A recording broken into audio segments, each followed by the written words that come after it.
예, 여러분 반갑습니다. 유시민입니다. 예, 추석 연휴 앞두고 물론 집에 가야 되는데 다들 집이 가까운가 봐요. 예, 이렇게 귀한 시간을 내서 이렇게 연휴 앞두고 금요일 오후에 모여주셔서 대단히 고맙습니다. 여러분 반갑습니다. 제가 사실은 얼마 전까지는 대통령 경선 후보로 이제 왔다가 오늘은 다른 후보의 선대위원장으로 이 지역에 왔습니다. 이 강연은 또 전 보건복지부 장관으로서 강연을 하게 됐습니다. 방송 카메라가 와 있는데 힘들게 카메라 메고 오셨는데 뉴스거리를 좀 드려야 기름값도 나오고 출장비도 나올 텐데 걱정입니다. 조금 그런 얘기도 섞어서 그렇게 하도록 하겠습니다. 대학에 오면 참 좋습니다. 이 기분이. 오늘 이 강의 만들어주신 여러 선생님들께 감사드립니다. 제가 들으니까 강연 포스터, 홍보 포스터도 직접 이렇게 선생님들이 만드셔서 교내에 붙여주시고 그렇게 하셨다는 말씀을 들었습니다. 대학 강연 많이 다녔는데 이런 경우는 또 처음인 것 같습니다.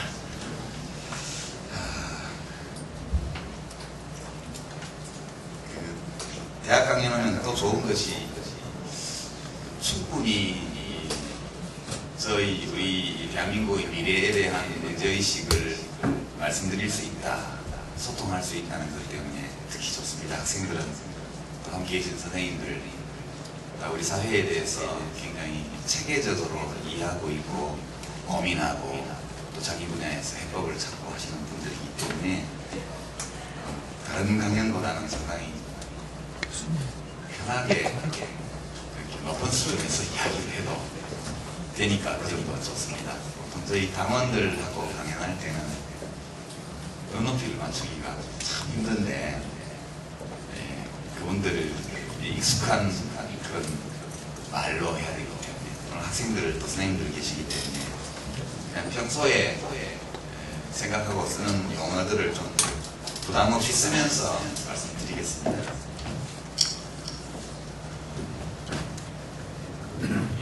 노래방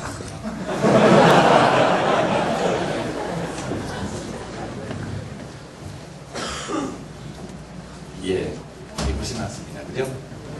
잘 들리시죠? 예, 제가 후보 때는 목이 안 쉬었는데 선대위원장 맡고 나서 며칠 만에 목이 잠겼습니다. 떠들고 다니는 일이 많아가지고.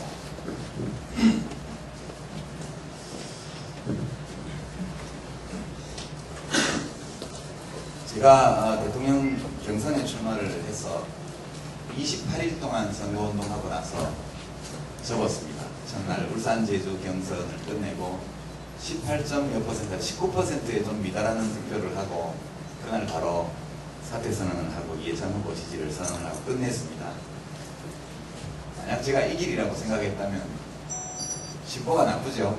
28일 선거운동에서 후보된다. 이거 로또 대박 맞는 것보다 더 어려운 일이었습니다. 제가 아직은 아닌가 보다. 하늘의 뜻이 이 정도 하고 다음을 준비하라 이런 뜻이다 싶어서 그날 던지게 됐습니다. 제가 공약을 굉장히 많은 것을 냈는데 지지율이 낮은 후보다 보니까 언론에 별로 보도가 안 됐습니다. 그 중에서도 뭐 멧돼지 잡는다 이런 거 일부 목욕탕 짓는다 이런 게 알려지긴 했는데 모병제, 직병제 폐지 공약을 냈는데 그것도 신문에 한 줄도 안 나고 지나갔습니다. 대한민국이 굉장히 놀라운 사회가 됐죠. 예전 같으면 보수단체에서 막 비난성을 내고 어깨 뒤둘러매고 저희 사무실 앞에 와서 시위를 하고 이럴 텐데 조용했습니다. 예비군 폐지하겠다고 했는데 그것도 조용하고요. 밀방위도 당장 없애버린다 이랬는데 그것도 조용합니다. 좀 더우니까 머리를 좀 덮고 하겠습니다.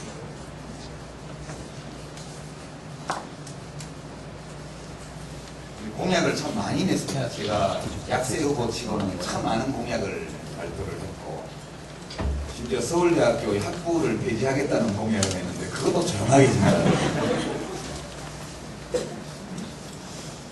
제가 그런 공약들을 낸 데는 이제 우리 대한민국이 현재 직면하고 있는 시대적인 도전, 우리들의 미래를 위협하는 요소, 동시에 우리에게 기회를 열어주는 여러 요인들이 우리 앞에 와 있고, 그런 위험 요인들을 기회로 살리기 위해서 지금 이 시점에서 당장 무엇을 하고 5년 후, 10년 후에 무엇을 해야 하며 5년, 10년 후에 그 일을 하기 위해서 지금 뭘 준비해야 되느냐, 이런 이야기들을 사실은 했습니다. 그 28일간의 짧았던 선거운동 기간에.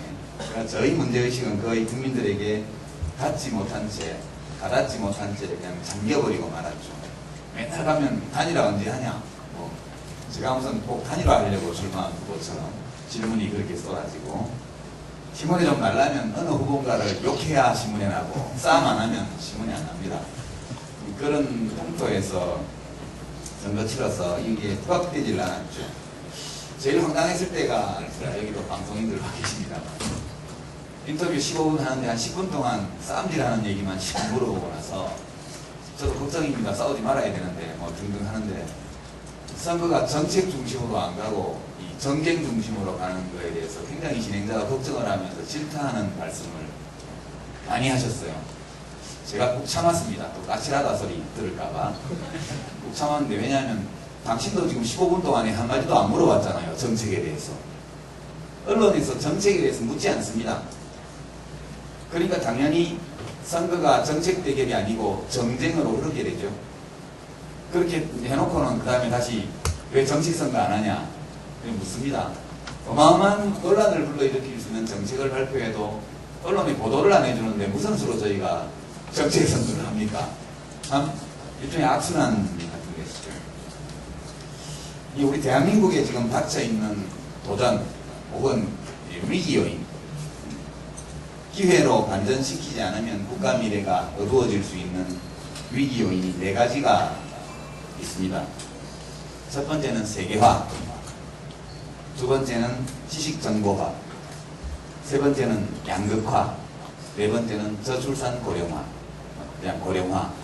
그러니까 세계화, 지식정보화, 양극화, 고령화, 이 4가지가 지금 우리 대한민국 사회의 토대를 심각하게 흔들고 있는 시대적 흐름이고, 또 그냥 본질적인 도전 과제 그리고 위험 요인입니다.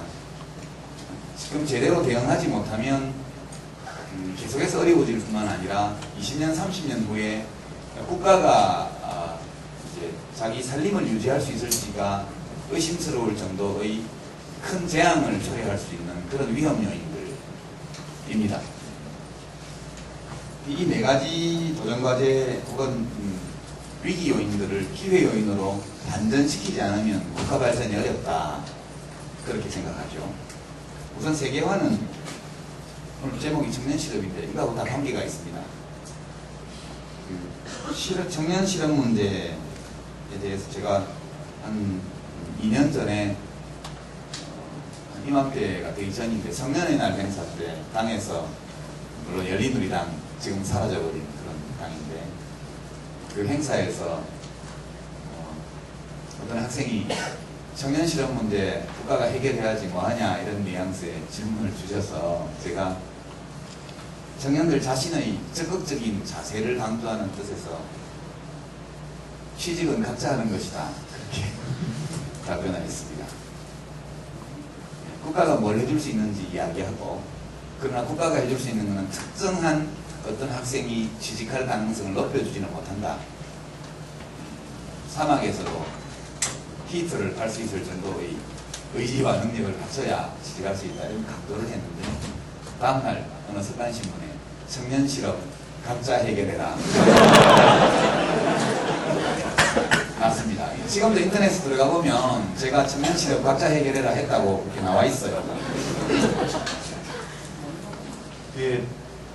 다들 이제 이 문제 해결을 약속을 하죠. 정치인들이 뭐 일자리를 뭐 몇백만 개 만들겠다 이렇게 하는데, 방법을 제시하는 정치인을 제가 못 봤습니다. 어떻게 하겠다는 것인지. 어떤 분은 뭐 나라 밖으로 30만 명 해외 개척단 봉사대 만들어서 밖으로 내보내겠다 이런 말씀도 하시고, 청년들 취직시키면 세금 깎아주겠다 이런 공약도 나옵니다만, 본질적으로 현재의 청년 실업이 또는 청년 취업난이 어디서 비롯된 것인지에 대해서 있는 그대로 진단하고 그 원인에 맞는 해법을 제시한 정당이나 정치인은 없다, 이렇게 저는 보고 있습니다. 지금 이 세계화는 우선 우리가 선택할 수 있는 사항이 아니죠. 그냥 이것은 진행되는 겁니다. 그냥 우리 뜻과는 무관하게. 여러분 혹시 이 중에 공산당 선언을 읽어본 학생이 있으신가요? 한번 손 들어보세요. 예, 학생 한 사람만 손 들었는데, 이거 꼭 읽어보십시오. 공산당 선언을 저는 대학교 1학년 때 자취방에서 그 스탠드 켜놓고 이불 덮어 쓰고 가슴 콩닥콩닥 하면서 읽었는데, 제가 읽었던 것은 영문판을 읽었는데 가슴이 두근두근 할 정도로 좋은 문장, 지금은 다 번역이 되어 있기 때문에 다 쉽게 읽을 수 있습니다. 독일어로 읽어보면 더 좋습니다. 독일어 문장을 읽어보면 영문보다도 훨씬 더 힘이 있고 어떤 문학적인 흥취가 훨씬 더 납니다. 거기 보면 이제 마르크스가 뭐라고 얘기를 했냐면, 이 자본주의는 지구상의 모든 미개한 지역까지 문명을 전달하고 여기 시장을 개척하는 체제라고 말하죠. 만리장성을 대포 한번 쏘지 않고 무너뜨리는 그런 제도다. 그 자본주의 시장경제 시스템이 전 세계를 정복해가는 과정을 묘사한 어떤 글도 공산당 선언에서 마르크스와 엥겔스가 써놓은 것처럼 그렇게 장엄하게 그것을 묘사해 놓은 책을 제가 못 봤습니다. 그때부터 시작된 것입니다. 이게 사실은 이 세계화라는 것이. 그러나 동서냉전 체제에는 이제 공산주의, 사회주의하고 자본주의 혹은 뭐 서방세계하고 대결하는 과정에서 노골적으로 이것을 할 수 없었기 때문에 일종의 고삐가 채워져 있었는데, 동유럽, 소련 사회주의 체제가 붕괴한 후에는 고삐가 완전히 풀리면서 자본이 국경을 거의 그냥 제한 없이 넘나드는 이런 시대로 와버렸습니다. 지난 한 20년 동안에 진행된 세계화는 자본주의가 탄생한 이후에 300년간 진행된 것보다 훨씬 더 폭이 넓고 깊게 진행이 되었습니다. 이 흐름을 타서 꼭 성공하는 것은 아닙니다. 이 흐름을 타도 실력이 없으면 실패하게 되어 있습니다. 그러나 이 흐름을 거부하고는 어느 나라도 살아날 수 없습니다. 이 흐름을 받아들이면 성공할 수도 있고 실패할 수도 있지만, 이 흐름을 거부하고 여기서 빠져나가려고 발버둥 치면 100% 실패하게 되어 있습니다. 그 나라는. 그래서 제가 한미 FTA뿐만 아니라 한 EU FTA, 한 브릭스 FTA, 한 포스트 브릭스와의 FTA까지도 동시다발적으로 차라리 이 흐름을 마지못해서 받아들이기보다는 먼저 뛰어들어서 세계화의 효과를 선점하는 쪽으로 국가 전략을 짜는 것이 좋겠다. 우리나라는 이미 통상 무역에 의존하지 않고는 살아갈 수 없는 나라가 되었기 때문에 자꾸 우리끼리 이것을 막고 버티고 외면하고 잘 살아갈 수 있을 것처럼 이야기하는 것은 환상이다. 이 박정희 대통령이 경제개발을 수출 주도형으로 했기 때문에 이미 대한민국이 그렇게 되어버렸거든요. 그래서 이건 거부할 수 없는 현실이 되어 있기 때문에 이 현실을 인정하고 세계화라는 이 문명사적 흐름을 받아들일 뿐만 아니라 선도적으로 적극적으로 이 흐름을 타고 나가자. 그래서 지구촌을 무대로 우리의 기업과 젊은이들이 더 많은 기회를 가질 수 있도록, 또 우리나라 안에도 더 많은 외국 기업이 들어올 수 있도록, 우리 기업들도 외국으로 더 많이 나갈 수 있도록 이렇게 하자는 것입니다.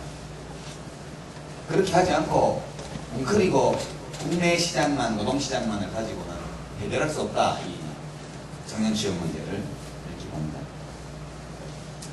양극화도 무척 심각합니다. 양극화도 지금은 지식정보화부터 말씀드리면, 미국 경우에 1970년대 중반부터 1990년대 중반 사이에 20년 동안 이 양극화가 굉장히 극단적으로 진행되었습니다. 이 20년 동안에 고등학교 졸업 이하의 학력을 가진 저희 unskilled labor라고 이제 보통 논문에서 그렇게 쓰는데 비숙련 노동자 또는 교육을 많이 받지 못한 노동자들은 실질 임금이 이 20년 동안에 줄었습니다. 놀라운 일이죠. 실질 임금이 20년 동안 줄었습니다. 그 대학 이상을 졸업한 사람과 대학을 나오지 못한 사람 사이의 임금 격차는 거의 2배 이상으로 벌어졌습니다. 이 일이 지금 대한민국에도 일어나고 있는 것이죠. 지식정보화하고 긴밀히 연관되어 있습니다. 이제 단순 노동자들 경우에는 한번 실업자가 되면 다시 돌아오기 어렵습니다. 보시잖아요. 한번 실업자가 된 사람이 장기 실업자가 됩니다. 그리고 이제 굉장히 이 유연성을 가지고 빨리빨리 변화하는 시장 상황에 적응할 수 있는 그런 지식, 정보 활용 능력을 갖지 못한 사람은 한 번 덫에 걸리면 못 빠져나옵니다. 그래서 우리 국민들이 모두 다 신체적으로 더 건강하고 정신적으로 더 강인하며 지식 정보 면에서 훨씬 더 잘 무장된 국민으로 가야만 국내외에서 일자리를 찾을 수 있는 시대로 왔습니다. 지금 이미 그 시기를 놓쳐버린 성인들의 경우에 한번 그 실업 또는 임시직 이런 비정규직의 함정에 빠지면 거의 다시는 벗어나기 어렵습니다. 그래서 이제 평생교육, 정보화 교육 이런 것들이 모든 국민을 상대로 지속적으로 전개해야 되는 것이죠. 모든 국민들에게 이 지식정보, 정보격차에서 뒤떨어진 모든 국민들에게 이 격차를 해소하고 따라 붙일 수 있는 기회를 국가가 적극적으로 제공하지 않으면 이 지식정보화의 결과 그리고 세계화와 맞물리면서 이른바 The Winner Takes All Society로 승자 독식 사회가 되는 것이다. 이 예언은 이미 나온 지가 20년이 넘었습니다. 앞으로 전 세계는 승자 독식 사회가 될 것이다. 전형적으로 드는 예가 테니스 선수, 프로 테니스 선수의 얘기입니다. 여러분, 여자 테니스 선수 중에 가장 많은 소득을 벌어들인 사람이 누굴 것 같습니까? 슈테피 그라프라든가 마르티나 힌기스 같은 탑 클래스의 선수들이 있었죠. 더 많은 돈을 번 선수는 안나 크루니코바였습니다. 5년 전까지. 안나 크루니코바는 되게 메이저 대회에서 우승한 적이 한 번도 없는 선수입니다. 우승하지 못하고 돈을 많이 벌었죠. 미모 때문에.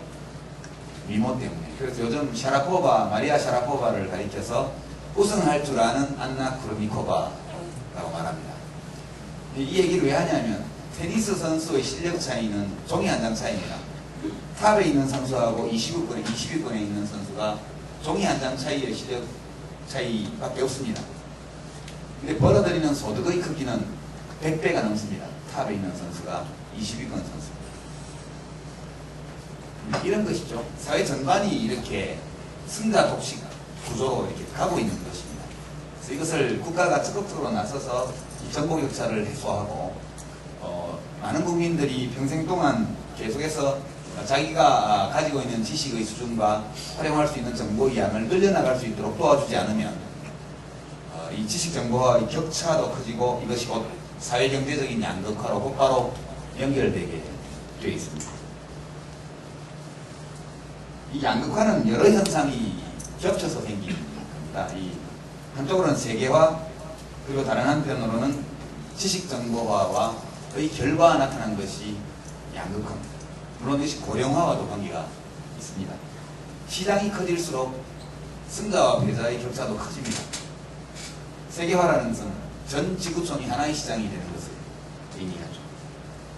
지식정보화가 진척될수록 지식정보 격차가 더 큰 부가가치의 격차로 연결되게 되어 있습니다. 그래서 우리나라도 학력 간 격차가, 임금 격차가 커지고 있는 추세이고 5분위 이 소득 배분율이라든가 진위 개수 같은 것들이 확대되고 있는 추세이죠. 우리나라만 그런 것이 아니고 온 세계가 다 이 과정에 들어와 있습니다. 여러분 언론 보도를 보시면 딴 나라는 다 괜찮은데 우리나라만 양극화 때문에 나라가 망할 것처럼 그렇게 이야기하죠. 대한민국의 진위 개수는 OECD 국가 중에서 양호한 편입니다. 그래도 좀 수준이 떨어지는 이유는 뭐냐면 국가가 개입해서 그러니까 조세징수, 보조금 지급 이전의 시장소득 분배하고 국가가 세금을 걷어서 보조금을 지급하고 난 이후인 세후소득 분배를 비교할 때 되게 유럽이나 OECD 선진국들은 규정되는 비율이 30% 내지 50% 시장 소득 구조가 규정되게 됩니다. 우리나라는 그것이 5% 수준밖에 안 됩니다. 국민의 정부 참여 정부 들어서 많이 교정했음에도 불구하고 시장에서 일어나는 불평등한 불균등한 소득 분배가 세후 조세를 다 공제하고 보조금을 지급한 후까지 거의 그대로 연결되고 있기 때문에 낮은 것이죠. 시장에서 일어나는 소득 불균형은 아직도 선진국에 비해서 덜한 편입니다. 앞으로 더 확대될 것입니다. 이 고령화 역시 심각한 문제죠. 이 양극화는 원인이 지식정보화와 세계화에 있는 것이기 때문에 복지 지출을 확대하는 것으로는 양극화를 해결할 수가 없습니다. 제가 보건복지부 장관 할 때 어디 강연을 하거나 해보면 이제 행사에 가면 소개할 때 양극화를 해결할 책임을 지고 있는 주무장관, 보건복지부 장관 이렇게 소개를 하더군요. 해결할 능력이 전혀 없습니다. 보건복지부에서 하는 것은 시장에서 벌어진 양극화의 결과로 생겨난 사회적 격차,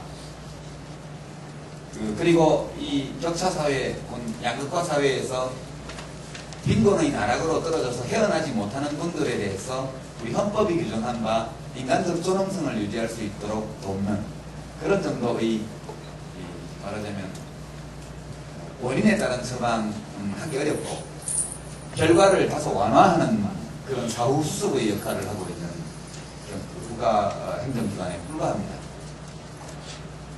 이제 이 현상들이 고령화하고 묶어지게 되면 더 증폭되게 되어 있습니다. 저는 이 고령화가 더욱 진행될 20년, 30년 후 대한민국 사회를 생각해 보면 굉장히 암담한 느낌이 들고 굉장히 큰 위기의식을 느낍니다. 제가 1959년생인데요. 제 또래에는 한 연령당 인구가 이제 100만 명이 넘었습니다. 59년생 돼지띠는 100만 명이 넘습니다. 지금 그 사이에 얼마나 죽었는지 모르겠는데 지금은 100만 명 좀 안 될지 모르겠는데 지금 아이들이 45만 명 정도 태어납니다. 한 50년 사이에 절반 이하로 이 땅에서 태어나는 아이 숫자가 줄었습니다.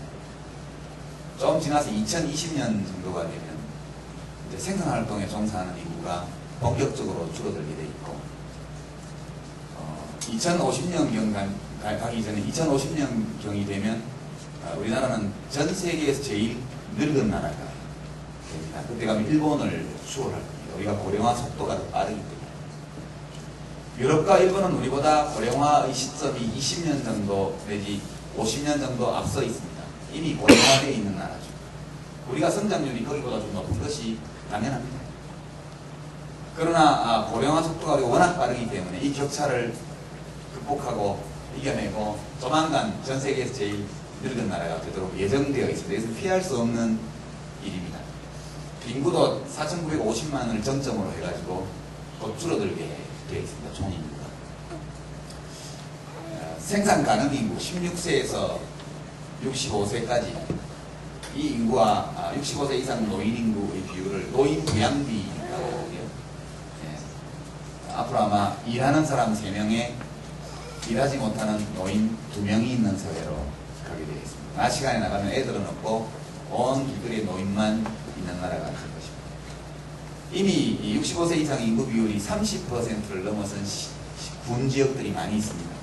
이 지역들은 앞으로 한 10년 내지 20년 지나면 지금 40호, 50호 있는 자연불합들이 거의 다 사라지게 될 것입니다.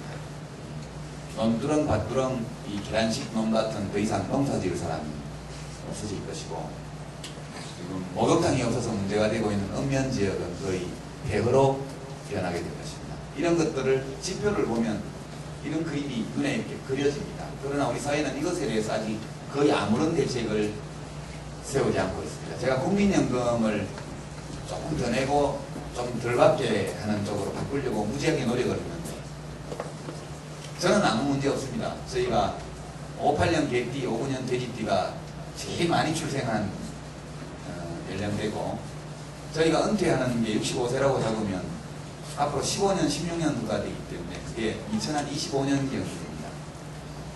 65세에 은퇴해서 85세까지 살면 2045년경까지 사는데 그때까지 국민연금 기금은 적립금이 딱 바닥나게 되어 있습니다. 그렇게 되어 있습니다. 저는 아무 문제 없습니다. 근데 왜 바꾸려고 그랬냐? 그러면 이제 소득의 30%를 우리 자식들이 보험료로 내야 그 다음 우리 다음에 오는 세대가 연금을 받을 수 있게 되죠.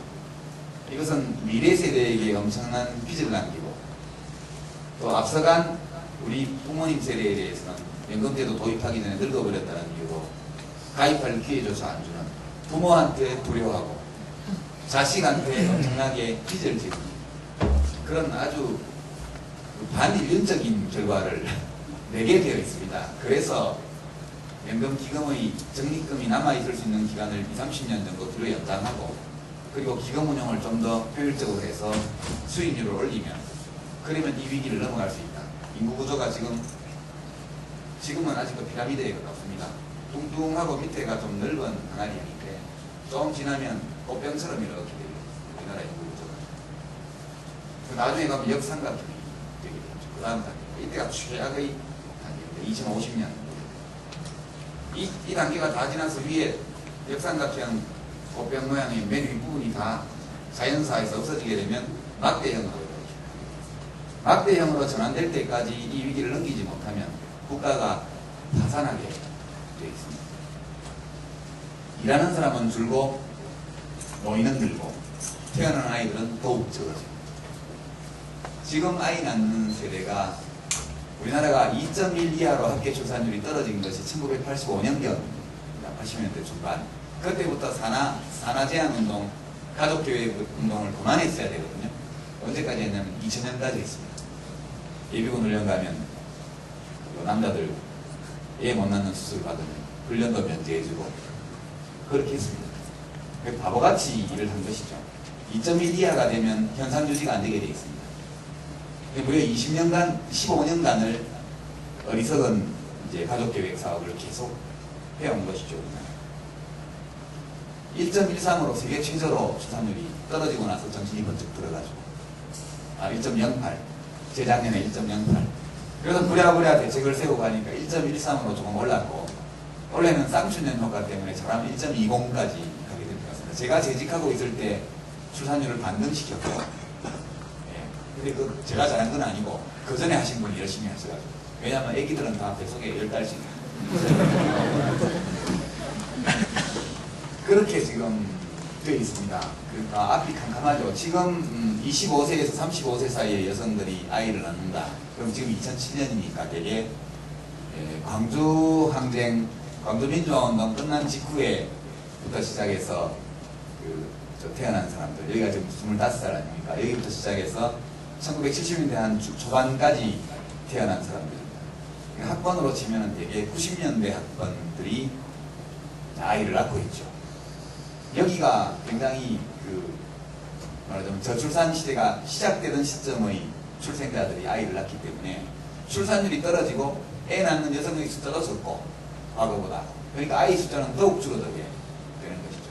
지금 어떤 군에는 1년에 출생신고한 아이가 100명이 안 되는 군이 있다고 그럽니다. 이렇게 지금 되어 있죠.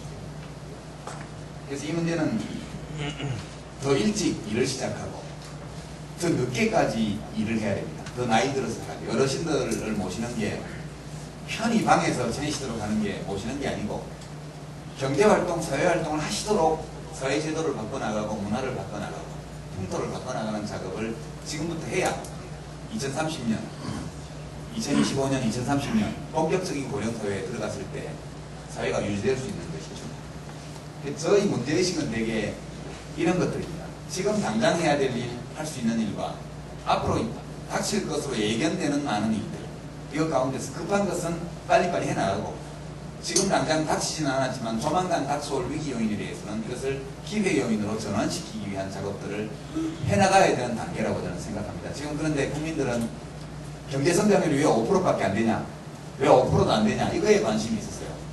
경제 성장률이 낮은 것도 좋은 일은 아니지만 진짜 문제는 거기 있는 것이 아니라는 것이죠. 그래서 제가 이 위기 요인들을 기회 요인으로 바꾸자.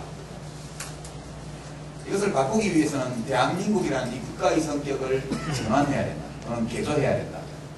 그런 생각 때문에 내각에서 제가 5월 22일 날 장관을 그만두고 나와서 23일 동안 책 한 권을 썼습니다. 장관하면서 계속 머릿속에 맴돌던 생각들이 있어서 자료들을 정리해놨다가 책을 냈습니다. 그게 대한민국 개조론이라는 책입니다. 세계화는 해법 이런 것입니다. 세계화는 위협 요인이지만 움츠려들고 경계하고 거기로부터 빠져나가거나 혹은 지키려고 하기보다는 그 흐름을 타고 세계로 나가버리자. 거기서 많은 기회를 얻자. 이 기회를 얻어서 성공하려면 경쟁력이 있어야 되니까. 경쟁력이. 근데 우리가 나가서 경쟁할 때는 주로 기업이 나가서 경쟁을 하죠. 근데 기업은 다 사람이 하는 겁니다. 국민 개개인이 능력이 있고 건강하고 정신적으로 정서적으로 건전하고 강인하고 그리고 많은 지식으로 무장하고 더 많은 정보를 짧은 시간 안에 활용할 수 있는 능력을 가진 경쟁력 있는 국민 개개인이 있어야 대한민국이라는 이 국가가 지구촌 무대에서 성공할 수 있다는 것이죠. 그런데 지금까지 대한민국이라는 이 발전국가 이 나라는 뭘 했냐? 주로 물질적 자본에 투자하는데 주력했다는 것이죠. 과거 맹서적으로 말하면 토목건설국가, 토목건설에 집중하는 나라였죠. 이것을 이제 사람 중심 국가로 바꾸자는 거예요. 물질 투자에서 사람 투자. 국민 개개인이 더욱 신체적으로, 정신적으로, 정서적으로 건강하고 더 많은 지식으로 무장하고 시련을 극복하고 도전에 능동적으로 응전하는 더 큰 능력을 가진 아주 역량 있는 국민으로 되도록 국가가 모든 국민에게 기회를 제공하고 한번 쓰러진 사람에게도 재도전 기회를 주는 이런 일에 국가의 전체 역량을 집중하는 국가가 되도록 합니다. 이게 제가 토목건설 국가에서 사회투자 국가로 대한민국의 성격을 개조하자라고 말할 때 제가 생각하는 내용입니다. 그러니까 이것이 답인데 그리고 이제 고령화 관련해서는 더 일찍 직업세계로 들어오고 더 오랜 기간 동안 직업사회 속에서 일할 수 있도록 이렇게 해줘야 된다. 노인이 되고 나서도 소득이 적은 만큼 건강하고 일할 의지를 가진 분들은 일을 할 수 있도록 기회를 드려야 된다. 이런 것이 이제 저희 처방이었습니다. 이렇게 하는 가운데 단기적인 여러 대책들을 결합해서 청년 취업 문제도 이제 어려움을 좀 해소하자.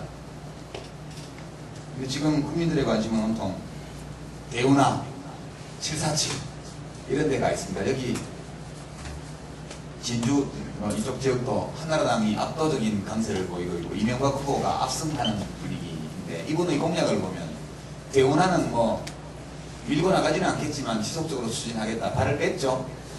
예, 이거 대책이 없습니다. 대우나는 토목공사 버려가지고 제가 말씀드린 세계화, 지식정보화, 양극화, 고령화 이 네 가지 우리가 맞이한 위기 요인 이것을 기회 요인으로 전환시켜내는 것과는 전혀 무관할 뿐만 아니라 대한민국의 국민적 에너지를 이 북쪽이 잘라진 섬과 같은 이 조그마한 10만 평방킬로미터도 안 되는 이 작은 땅에 온 국민의 에너지를 가두어버리는 프로젝트입니다.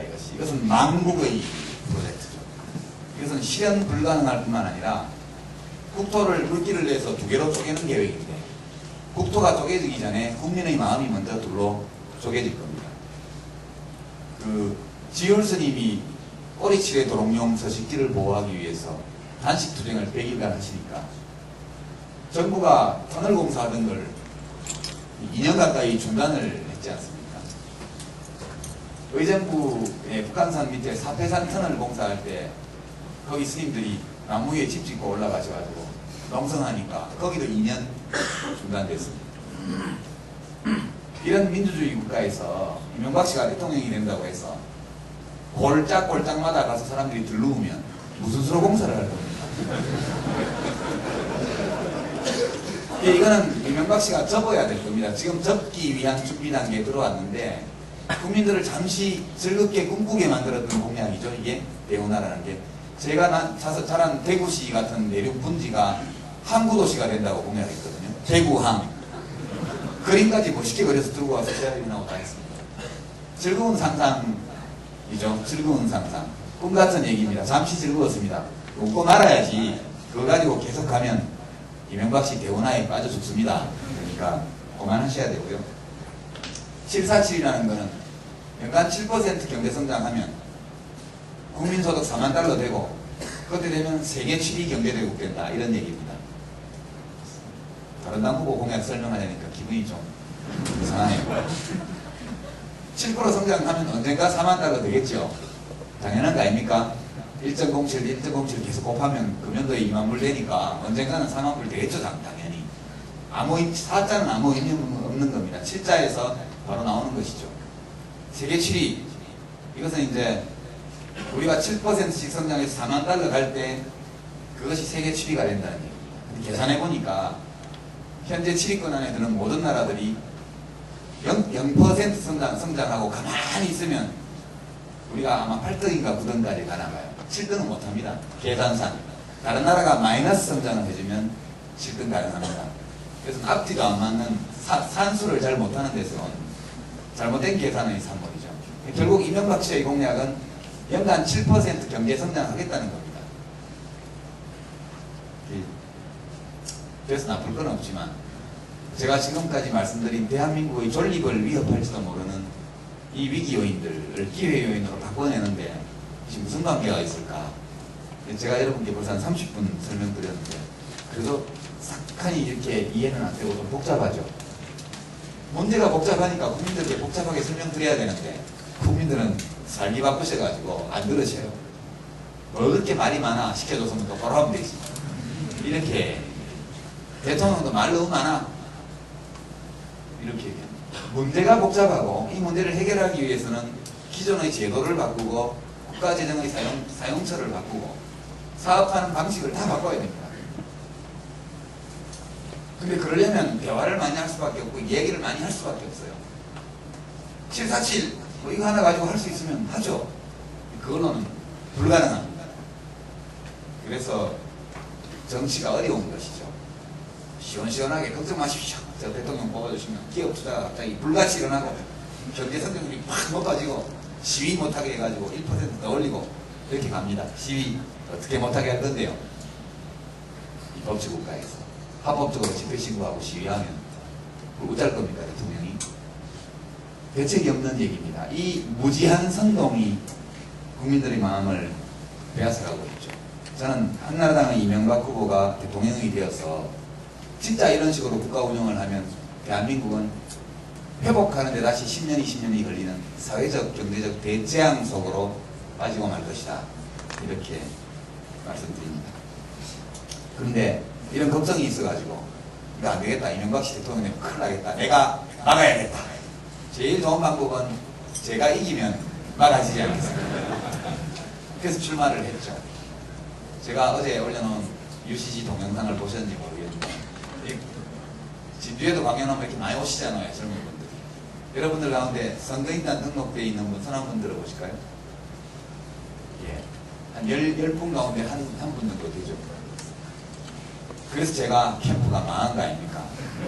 저는 다니면서 사인도 많이 해달라고 강연에서 사람도 많이 오고 이러니까 다 선거인단인 줄 알고 했는데 해보니까 제주도 강연 갔을 때도 한 700명 왔고 광주 강연에도 한 700명 오고 부산 갔을 때는 한 1000명 오고 이랬으니까 와 벤치 지는 사람 많네.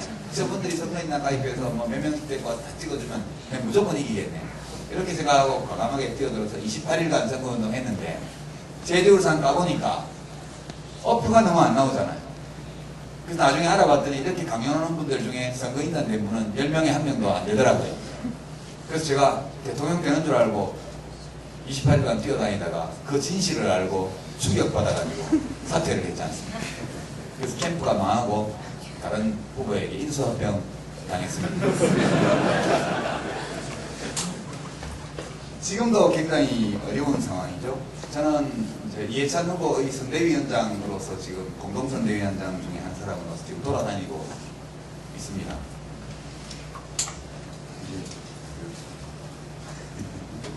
부산대에서 강연을 했는데 오늘 오신 학생들보다 한 2배 정도 많이 오셨던 것 같아요. 그때도 제가 선거인단 손들어 보라 하니까 10명 중에 1명도 안 되더라고요. 그래서 끝날 때 노트북을 한 10대 설치해놓고 사인도 해드리고 다 할 테니까 사인 값으로 사진도 찍어드리고 할 때 사인 값으로 선거인단 가입 좀 하고 가시라고. 모바일 투표 1분만 하면 클릭 해가지고 몇 개 찍어내면 다 등록되고 나중에 ARS로 전화 오면 그때 기업은 이해창 꼭 눌러주면 다 해결되는데 여러분 뭐 박스 떼기 뭐 버스 떼기 미어카 떼기 이런 얘기 신문에 많이 보셨죠? 5년 6년 준비해온 후보가 막강한 조직을 가동해가지고 이래 하니까 아무리 좋은 정책 가진 저 같은 후보도 상대가 안 되지 않습니까? 아마 정책으로 말하자면 유시민이 정동영보다 훨씬 낫다. 여러분 동의하시죠? 네. 그렇지만 미래 비전과 정책이 아무리 좋아도 선거인단에서 표 찍으러 나오는 사람 숫자가 적으니까 못 이기는 겁니다. 반밖에 못 얻었잖아요. 제가 반 조금 더 얻었네요. 천안에서 33대 19로 졌으니까 14%포인트를 찍은 거 아닙니까? 그러니까 정치 잘못됐다고 욕만 하지 마시고 아주 뭐 어려운 것도 아니고 그냥 PC방에서 잠시 클릭한 다음에 인증번호 받고 그거 넣어주고 그 다음에 ARS 전화 오면 한 번, 두 번만 눌러주면 되는데 그거 안 해주셔가지고 좋은 정책 가진 후보가 망하잖아요. 길이 다 열려있는데 이게 아마 대통합신당이 저도 별로 안 좋아했습니다만 그 당 만드는 거 국민들 사랑을 못 받으니까 그렇게 했죠. 그죠? 너도 좀 잘해봐라. 왜 안 해주냐? 신통참기 하면서 맨날 참가해달라 그러니까 5년 전에도 실컷 참여해줬더니 뭐 했어? 당도 다 말아먹고 이렇게 된 것이죠. 근데 지금 4년 동안 그 큰 당을 물마라 잡수신 분이 1등 달리고 있는데 조만간 대통령 선거도 말아 잡수시는 거 아닌가 걱정을 많이 하고 있습니다.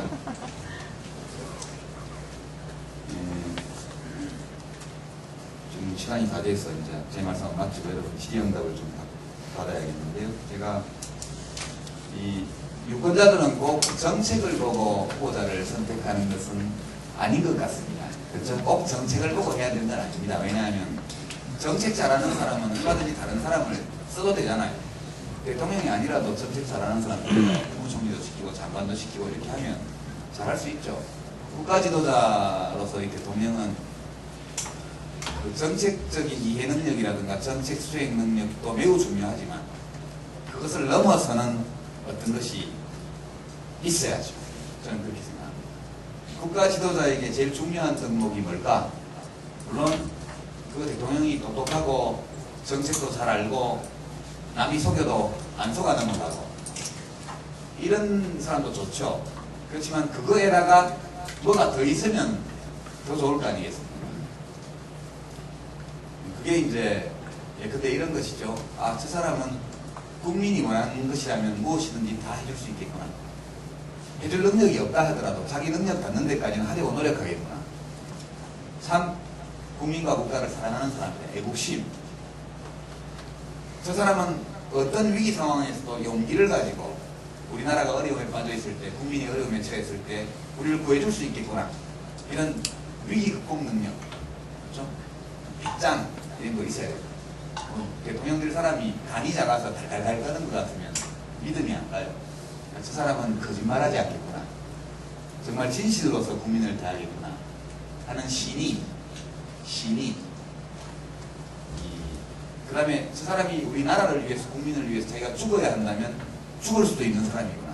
이런 희생정신, 이런 덕목들이 국가 지도자에게는 요구되고 국민들은 그런 지도자를 원하죠.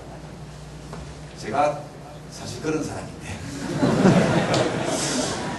안 알아주셔서 캠프가 망했습니다.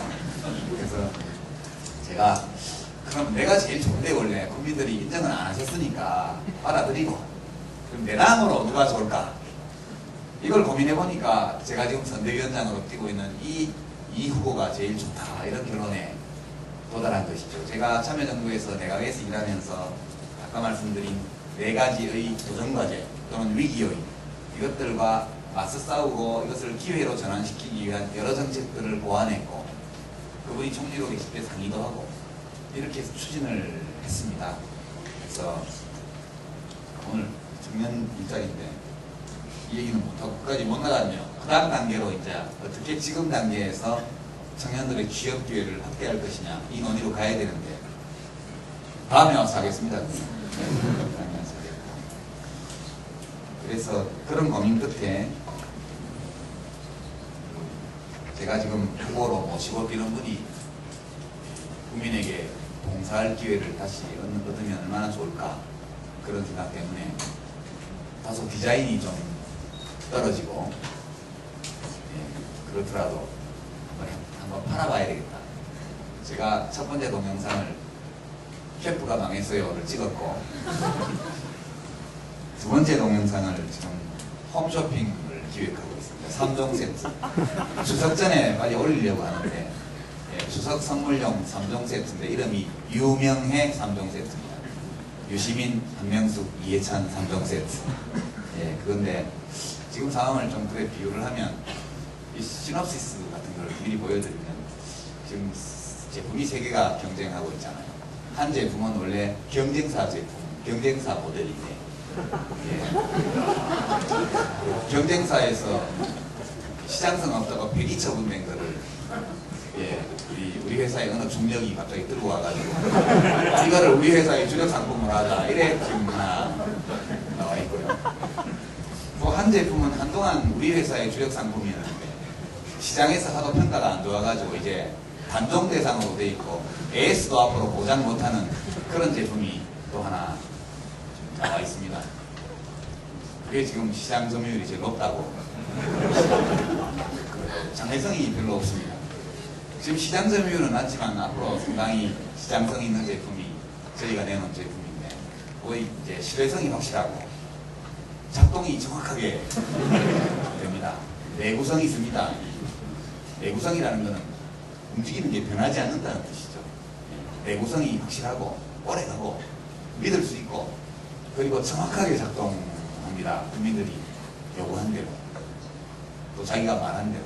근데 단점이 좀, 아까 말씀드린 디자인이 좀 빠지는 디자인이 약간 90 디자인. 이 가동될 때 좀 신중하게 움직이기 때문에 순발력이 다소 떨어지는 그런 단점이 있습니다. 이 단점을 보완하기 위해서 이 제품을 구입하시면 사은품이 2개 날아가는 것이죠. 그 중에 한 개는 한명숙이라는 사은품. 국민 큰 누나, 이런 깨끗한 이미지, 좀 우리 제품의 약간 처지는 디자인을 훌륭하게 보완할 수 있는 그런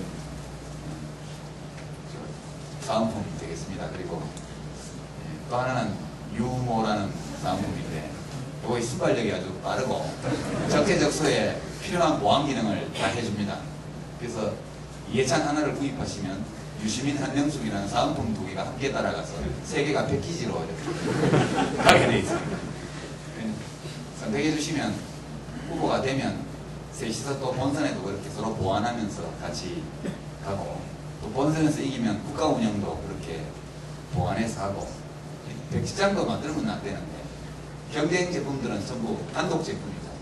얘는 패키지로 3종 세트, 셋이 하면 하나보다 훨씬 낫지 않습니까? 되게 이런 취지로 제가 오다를 줘서 지금 저희 사이버 팀장이 대본을 쓰고 있는 관계에 있습니다. 제가 직접 출연하는 것은 아니고, 또 저를 좋아하는 분 중에 능청스럽게 이런 연기를 잘하는 어떤 대사원이 있어서 제가 전화 때려서 콜을 했습니다. 아마 이번 주말에 지금 벌써 불려와 있을 텐데 작품 하나 만들어서 추석 연휴 기간에 추석 전에 여하튼 올릴 테니까 집에서 심심하실 때 뒤져보시고 실컷 웃으시고 재밌으면 링크해서 플래시 배너 걸어놓을 테니까 클릭하셔서 바로바로 하셔서 모바일 투표 꼭 참석해 주시면 꼭 이 제품을 선택하지 않으셔도 좋습니다. 일단 시장에 들어와주시는 것은 매우 중요한 일이기 때문에 여러분께 특별히 부탁 말씀을 드립니다. 혹시 선관위에 좋으신 분 계신가요? 제가 혹시 법 위반되는 행위를 한 거나 아닌 거 없습니까? 미리 지도를 못 받아가지고 혹시 그런 에러가 났을지 모르겠는데 그런 에러가 없었기를 바라고, 저희 다소 재미없는 강연을 재미있는 표정을 지으면서 예의를 갖춰서 청취해 주신 여러분께 감사드립니다. 고맙습니다.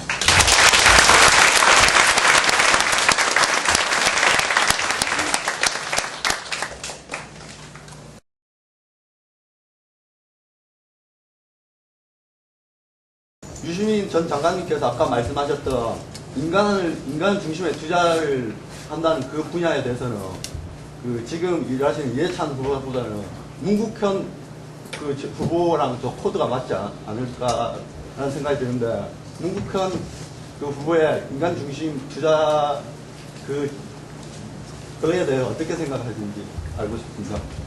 그 차원에서나 앞으로 이길 수 있는 전략, 필승 전략이 무엇입니까?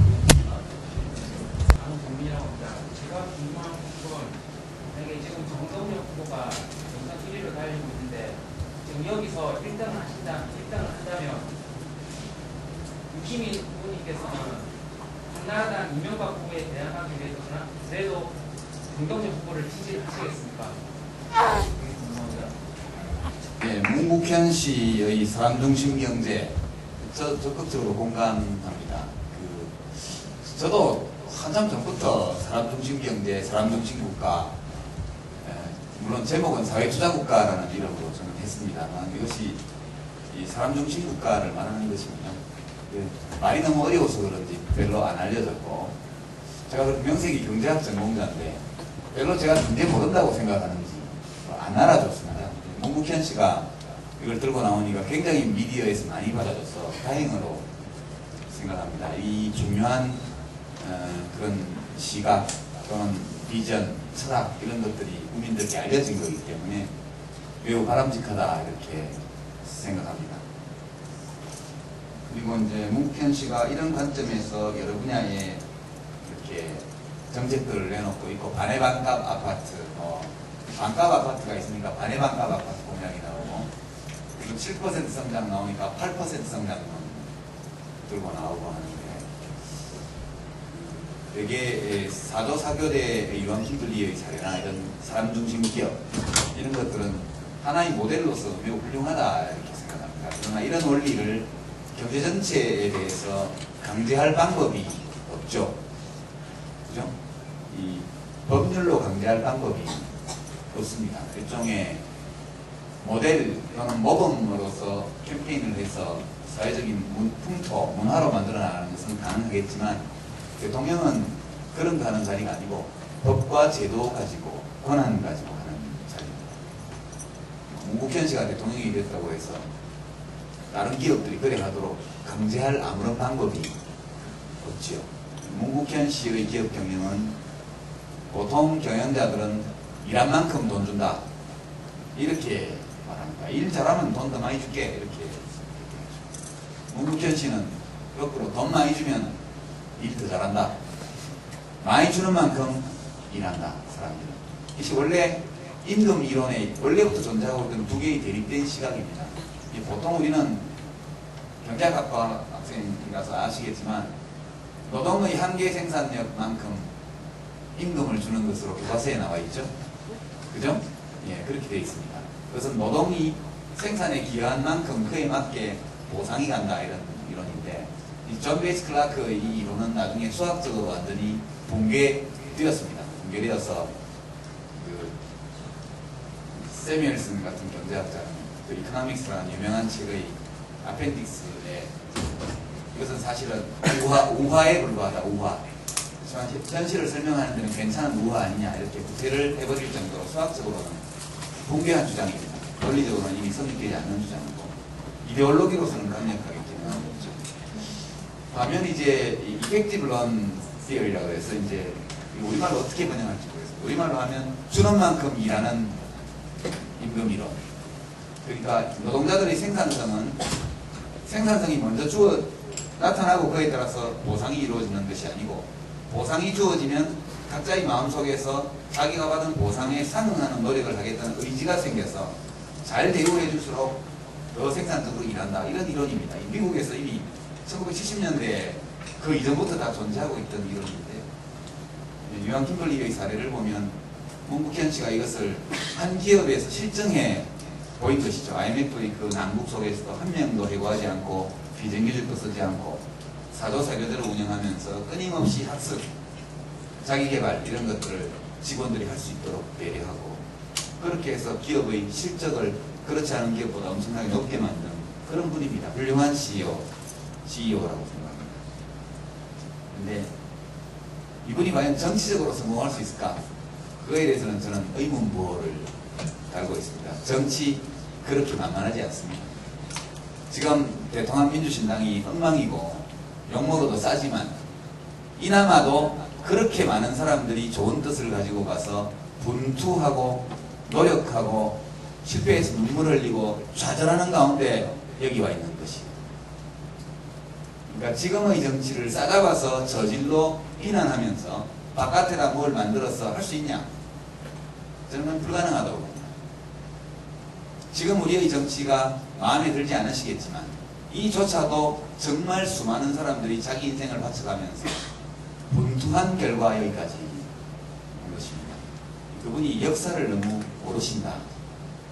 그런 생각이 좀 듭니다. 훌륭한 분이시지만, 훌륭한 기업인으로서 아주 훌륭한 분이지만 그렇게 생각을 합니다. 제가 대통령이 되면 이분을 국무총리로 모시려고 했는데 제가 캠프가 망하는 바람에 이게 안 됐습니다. 바둑은 이게 안 되죠. 바둑은 필승 전략이 없는 게임입니다. 바둑은 19 곱하기 19 해서 팩토리얼을 하면 그것이 거의 무한대에 가까운 큰 수가 나오고 경우의 수가 거기다가 패, 먹여치기 뭐 이런 것이 또 있기 때문에 이 시끄러운 반상에서 펼쳐지는 게임이 무한대로 많습니다. 같은 게임이 나오지 않죠. 여러분 스테판 스라이크가 쓴 샤크 노벨레라는 소설이 있는데 우리나라에도 번역이 된 게 체스 이야기가 알려진지 모르겠어요. 여러분 체스가 필승 전략이 있다는 내용입니다. 사람이 혼자서 머릿속에 스펙으로 나눠서 체스를 뭐 기본으로 외우다 보면 첫 수를 두는 순간 이겼다고 만세고 하는 그런 장면들이 나오는데 선거는 그게 없습니다. 선거는 조커가 등장하는 게임이거든요. 특히 게임의 불확실성을 높이는 것이 조커입니다. 고스톱 칠 때 쌍피, 예, 다이아몬드, 백피 이런 거 집어넣으면 불확실성이 증대되어서 게임이 훨씬 흥미진진합니다. 그렇죠? 카드 게임에서도 조커를 넣어놓으면 불확실성이 증가합니다. 조커가 있는 게임은 굉장히 복잡해지거든요. 미래를 예측하기 어려워지고 불확실성이 증가합니다. 대선 게임에서도 조커가 엉망 등장하죠.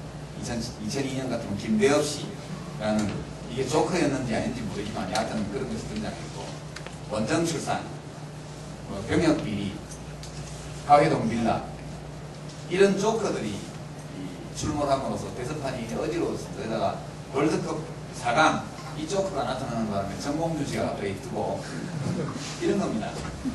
대통령 선거 같은 큰 선거는 중간에 이른바 우연적 요소, 돌발 요소라는 조커가 수도 없이 등장하는 게임이기 때문에 여기서 필승 전략이라는 게 있을 수 없습니다. 만약 우리가 예측 가능한 어떤 필승 전략이 있다면 그것은 한나라당에서도 인지하죠.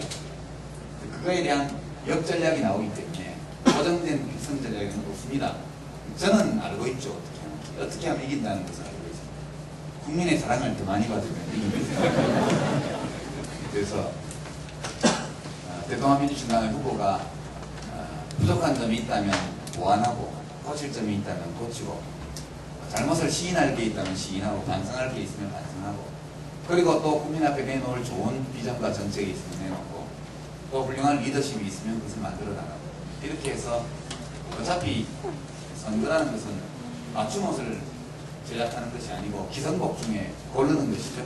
국민들 입장에서 보면은 사지선다 또는 양자택일의 선택을 하는 겁니다. 그러니까 백화점에 민주노동당까지 3가지의 브랜드 옷이 걸려있고 국민들이 이것도 한번 입어보고 저것도 한번 입어보고 이렇게 해서 마음에 드는 것을 고르는 것이거든요. 우리가 다른 회사 제품보다 더 많은 소비자의 사랑을 받는 제품을 내놓을 수 있으면 시장 점유율 1위를 먹게 되어 있죠. 그 외에는 다른 길은 없다. 그렇게 생각합니다. 세 번째 질문 주신 분은 역시 정치행정학과 학생다운 질문이신데요. 정동영 후보가 1등하면 도와줄 겁니까? 제가 보니까 안 도와줄 것 같습니다. 그분이 저 때문에 많이 불편하셨죠. 제가 지금도 이해찬 후보 선대위원장으로서 매우 아프게 정 후보의 리더십을 비판하고 있습니다. 분열의 리더십, 배제의 리더십. 예, 왜냐하면 저를 배제하고 예, 저를 떼놓고 대통합신당에 가려고 하셨거든요. 유시민 니네들은 오지 마라. 저희 당원 중심 정당, 참여민주주의 정당을 주장하는 사람들은 귀찮으니까 아주 차제 신당 만들면서 빼놓고 가자 이렇게 공공연하게 했던 분입니다.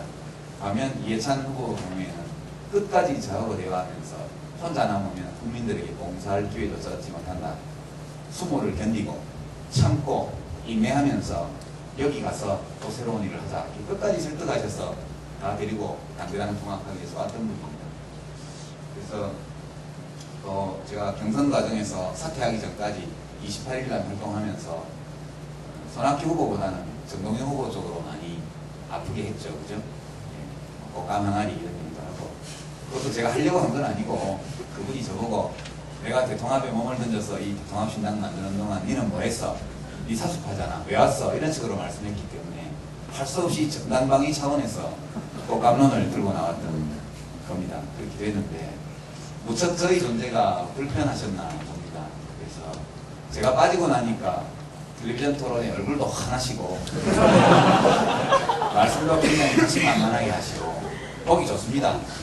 근데 제가 선대위원장으로서 링에서 내려왔지만 그게 관중석에 있으면서 또 카메라를 저에게 집중시키는 능력을 또 갖고 있으니까 또 많이 괴롭혀 드립니다.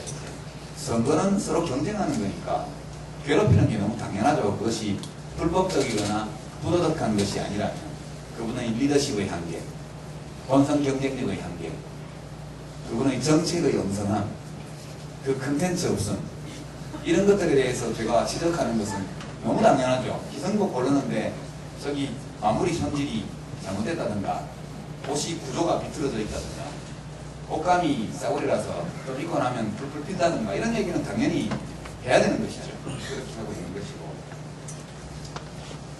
정 후보가 1등 할 일도 없겠지만 1등 한다고 삐져가지고 제가 난 안 도와준다 이럴 것 같습니까?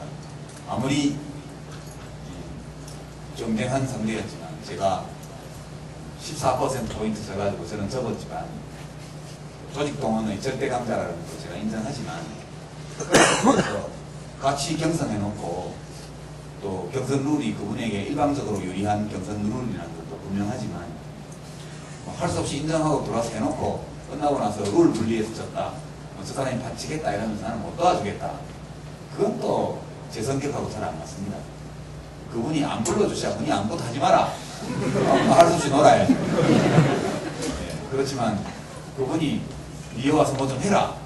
뭐 진주에 가서 또 강연회 한번 해라 이러면 와서 해야죠. 왜 하겠습니까? 우리 회사 대표 제품이 그건데 와서 팔아야죠. 그거는 뭐 어쩔 수 없는 겁니다. 이제 물론 AS도 잘 안 될 거고 성능도 별로인 제품을 팔기 싫으면 좋은 제품이 우리 회사 대표 제품이 되도록 제가 또 노력하고 그렇게 해나가겠습니다. 제가 좀 날도 좀 덥고 웃자고 이런 얘기했는데 괜찮죠? 예, 덥습니다. 안 더울 리가 있겠습니까?